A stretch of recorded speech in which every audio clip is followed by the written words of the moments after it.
Have you ever wondered about the final sign that will occur before Jesus returns? We're embarking on a fascinating journey today, delving into the events that, according to biblical prophecies, will lead up to this momentous occurrence. This exploration is not about instilling fear, but about fostering understanding and awareness of these prophesied events. It's important to remember, though, that interpretations of these signs can be as varied as the stars in the sky, and what we're presenting here is just one viewpoint. Jesus first spoke of the beginning of sorrows in Matthew 24:4-8. In these verses, he foretold a time of worldwide upheaval and distress, a time that would prelude his return. When we delve into these scriptures, we find Jesus mentioning certain events that would mark this period, events such as wars, famines, pestilences, and earthquakes. Let's take a moment to unpack these, shall we? Wars, for instance, have been a constant in human history, from tribal conflicts in ancient times to the world wars of the 20th century.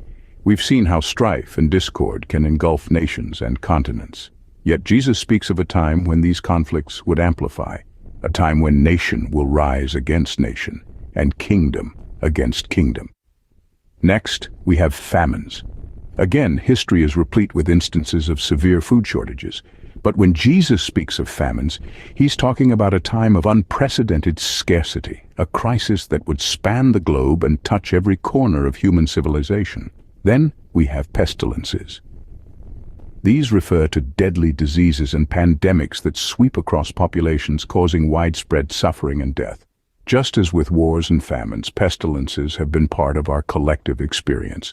Yet Jesus talks of a time when these would multiply and intensify. Finally, we have earthquakes. These natural disasters, often unexpected and always devastating, would also increase in frequency and magnitude.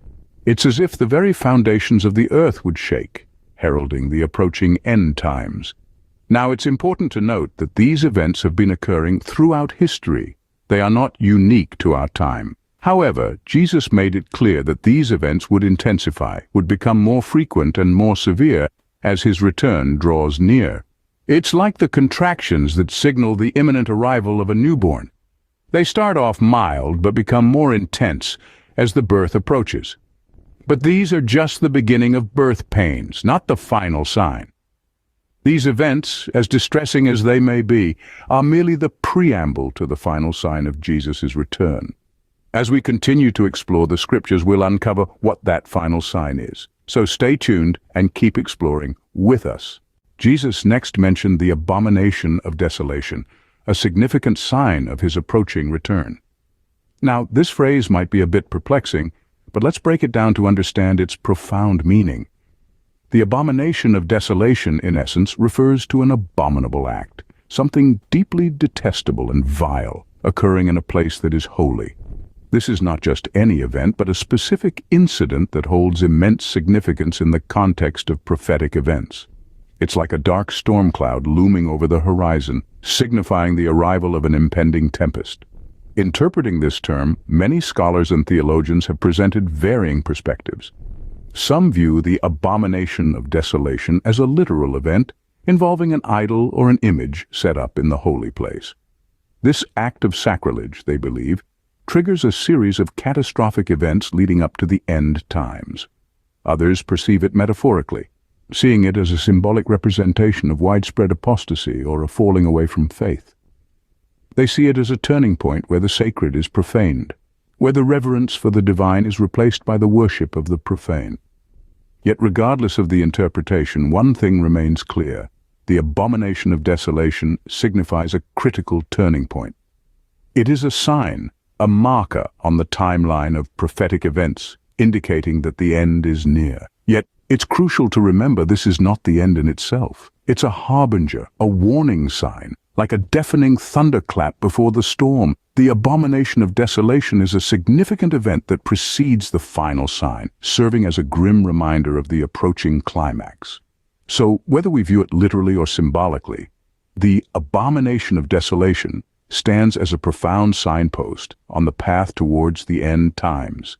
It's a moment of profound change, a point of no return, marking the beginning of the end. This is a significant event, but still not the final sign.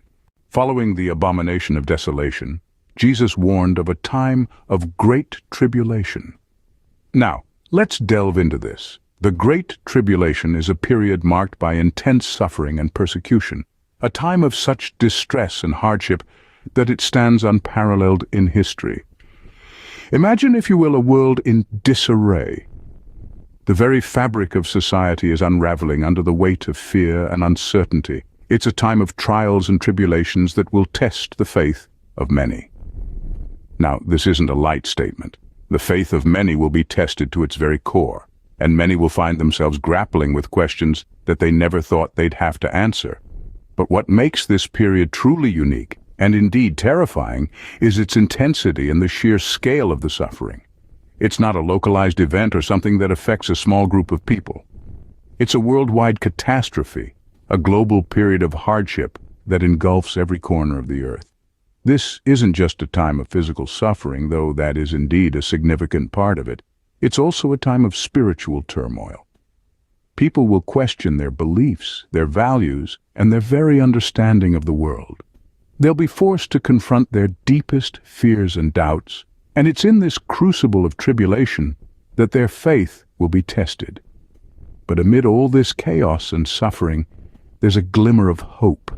This period of great tribulation isn't the end. It's a precursor, a sign of something yet to come. It's a harbinger of a final sign, the one that signals the return of Jesus. In this period of great tribulation, the world will be in chaos. But remember, the final sign is yet to come. After the tribulation, Jesus spoke of heavenly signs. This is where we venture into the realm of the incredible and awe-inspiring. These heavenly signs are not your everyday celestial occurrences or regular astronomical phenomena. They are instead cosmic disturbances of such magnitude that they'll cause fear, confusion, and wonder on a global scale. Let's delve a bit deeper into these heavenly signs. They are described in the biblical text as extraordinary celestial events, with the sun darkening, the moon not giving its light, and the stars falling from the sky. These are not subtle, easily missed signs. They are cataclysmic, impossible to ignore, and will leave no room for doubt about their significance. The entire world will bear witness to these signs, and their meaning will be clear. The return of Jesus is imminent. Imagine for a moment the sun, our constant companion and life-giver, suddenly darkens. The moon, the silent sentinel of the night, no longer shines. Stars, those distant twinkling points of light, begin to fall from the sky. The sheer scale and intensity of these signs will be enough to strike fear in the hearts of many. Yet it is important to remember that these signs are not meant to cause despair, but rather to signal an impending event of great significance. They are the cosmic heralds of a divine arrival, the return of Jesus. This is a moment that followers of Christ have been waiting for, a moment foretold in Scripture, and a moment that will mark the beginning of a new era. However, as alarming and startling as these signs might be, they are not the final sign. They are the celestial precursors to something even more significant. As Jesus himself said, "After these signs, the Son of Man will come." These signs will be alarming, but they precede the final sign. This final sign, the coming of the Son of Man, is what we will explore in the next scene. Stay tuned as we delve deeper into this profound and pivotal event. Finally, Jesus described the ultimate sign, the coming of the Son of Man. Picture, if you will, a moment of such grandeur and power that it surpasses all human understanding. This is the visible return of Jesus, an event of such magnitude that it is referred to as the coming of the Son of Man. This isn't an event that will happen in secrecy or in the shadows. No, this is a moment that will be as clear as day, as illuminating as the brightest star. It is the final sign, the ultimate display of divine power and authority. It is the moment when every soul, every being will witness the glory of Jesus in its fullness. Imagine the awe, the wonder, the reverence that will sweep across the world. Picture the skies parting, the heavens opening, and Jesus descending in all his glory and power.